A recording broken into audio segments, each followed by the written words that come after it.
Deesa Patan highway જૂના ડીસા પર અકસ્માત, 2 વાહન ચાલકો થયા ઘાયલ। અલ્ટો કારે બાઇક અને એક્ટિવાને ટક્કર મારતા સર્જાયો અકસ્માત। બનાસકાંઠા જિલ્લાના ડીસા પાટણ હાઈવે પર જૂના ડીસા સતરાહ શહીદ દરગાહ પાસે અકસ્માત સર્જાયો હતો। ડીસા તરફથી આવી રહેલી અલ્ટો કારના દારૂ પીધેલા ચાલકે એક બાઇક અને એક એક્ટિવાને પાછળથી ટક્કર મારતા બંને વાહન ચાલકો ગંભીર રીતે ઘાયલ થયા હતા।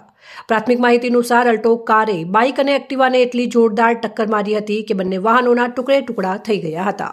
અલ્ટો કારમાં 2 લોકો સવાર હતા, જે બંને દારૂના નશામાં હોવાનું જાણવા મળ્યું છે। અલ્ટો કારમાંથી નંબર પ્લેટ GJ08BB 3707 મળી આવી હતી અને 2 પાણીની બોટલોમાં દારૂની ખાલી બોટલો પણ જોવા મળી હતી। અલ્ટો કાર ચાલક આસેડા ગામના હોવાનું સામે આવ્યું છે। અકસ્માતમાં બાઇક ચાલક ગણપતભાઈ માળી રહેવાસી ગંગાનગર, બાઇક નંબર GJ08AS 0955 અને એક્ટિવા ચાલક સંજયભાઈ દરજી રહેવાસી જૂના ડીસા, એક્ટિવા નંબર GJ08DQ 1068 ગંભીર રીતે ઘાયલ થયા હતા। ગણપતભાઈ દૂધ લઈને જૂના ડીસા જતા હતા ત્યારે આ ઘટના બની હતી। આ ઘટના સ્થળે લોકોના ટોળે ઉમટી પડ્યા હતા, જેના કારણે પાટણ હાઈવે પર વાહનોની ટ્રાફિક જામ સર્જાયો હતો।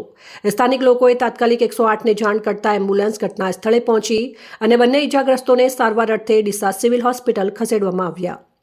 ઇજાગ્રસ્ત બાઇક નંબર GJ08AS 0955 ચાલક ગણપતભાઈ માળી રહેવાસી ગંગાનગર, એક્ટિવા નંબર GJ08DQ 1068 ચાલક સંજયભાઈ દરજી રહેવાસી જૂના ડીસા। અહેવાલ અમૃત માળી, સંબંધ ભારત ન્યૂઝ, ડીસા।